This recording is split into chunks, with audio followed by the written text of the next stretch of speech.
Atualmente constatamos que o homem está isolado. Sem entrar em polêmicas, citamos, por exemplo, os problemas da nutrição, da poluição e da espiritualidade. Estamos separados do universo que nos cerca, seja ele visível ou invisível. Estamos igualmente separados da humanidade, o que parece estranho num momento de fácil comunicação em que se encontra o mundo atual.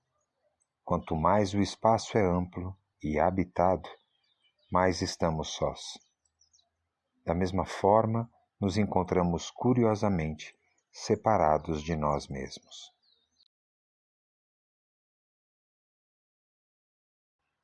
Quem somos na realidade?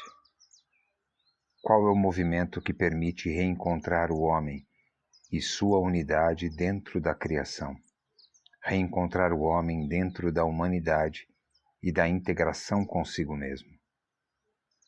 O que é a unidade do homem e o que é o fracionamento dessa unidade?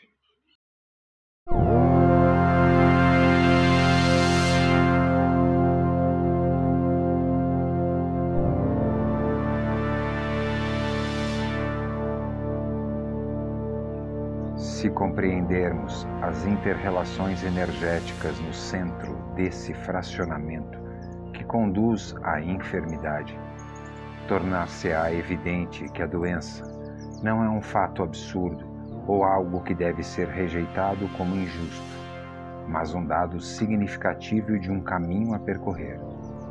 De certa forma, a doença torna-se um indicador.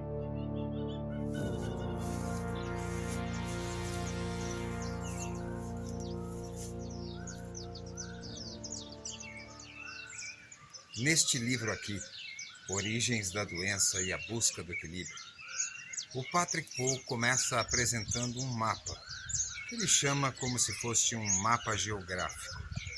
Agora ele faz uma ressalva que eu quero destacar para vocês. Quero começar com isso. E logo em seguida a gente vai navegar um pouco pelo livro. Ele fala o seguinte, logo no começo. Ele fala que esse mapa, ele é um caminho, que ele funciona como uma indicação para o caminho, mas que a gente não deve esquecer que um mapa jamais é a experiência do caminho, que somente a vida, em cada ocasião, é o mestre. Então vamos lá, vamos navegar pelo começo desse livro, que é de Patrick Paul. Não é da Polar, é uma edição esgotada da editora Ágape, que nós temos o prazer de apresentar aqui no canal, chamado Origens da Doença e a Busca do Equilíbrio. O comecinho, para que depois todos vocês possam continuar em casa. É uma edição esgotada, há poucos exemplares, e eu desejo a todos, é claro, uma ótima leitura. Patrick, com sua generosidade. Vamos lá.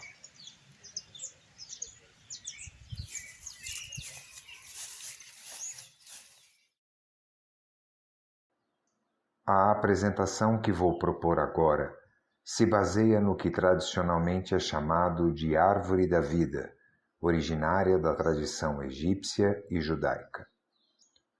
Essas mesmas transposições poderiam ser aplicadas no modelo chinês, chamado Wotu Loshu, mais familiares àqueles que praticam a energética chinesa.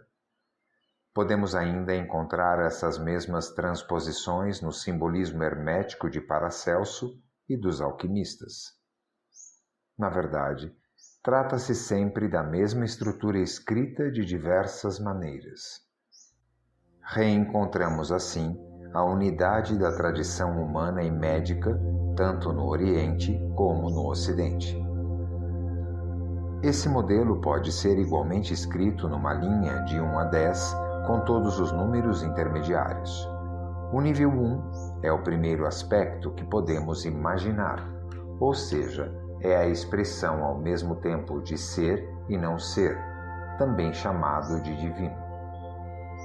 O divino se exprime pelas potencialidades 2 e 3, que significam o aspecto ativo e receptivo da humanidade, o masculino e o feminino, Yang e Yin, ainda no nível incriado. Em seguida, essas energias se desdobram. Há um grande número de cientistas contemporâneos que falam claramente de uma ordem implícita e de outra explícita, portanto, de uma primeira dobradura dessa unidade que se exprime na potencialidade ativa e receptiva que irá originar, criar um segundo mundo ou um segundo nível energético. É a partir da criação desse segundo nível energético que começam na Bíblia os 7 dias da criação.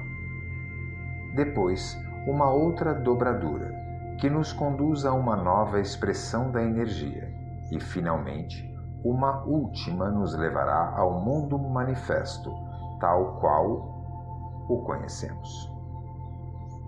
O primeiro nível, 1, 2, 3, é ligado por razões que se justificam inteiramente na energia, no simbolismo, na experiência interior dentro de um nível não temporal e não espacial. O segundo nível, 4, 5, 6, é o mundo não espacial, mas temporal, o que significa que a partir do momento em que começa a criação, ela se inscreve no tempo. O terceiro nível, 7, 8 e 9, é espacial e não temporal. O quarto nível, o 10, é espacial e temporal.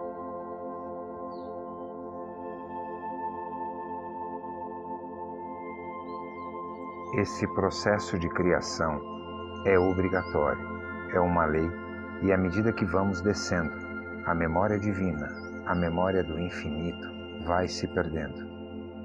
Paralelamente, quanto mais a pressão involutiva se acentua, mais o homem se separa do divino, mais seu livre-arbítrio aumenta e mais ele se encontra numa situação que a tradição chama de queda. As diferentes etapas da subida são expressas claramente no mito cristão, quando se fala da transfiguração e da tomada de consciência do corpo de luz, onde se diz que Jesus tem uma vestimenta extremamente brilhante, o que significa que há tomada de consciência do nível de luz.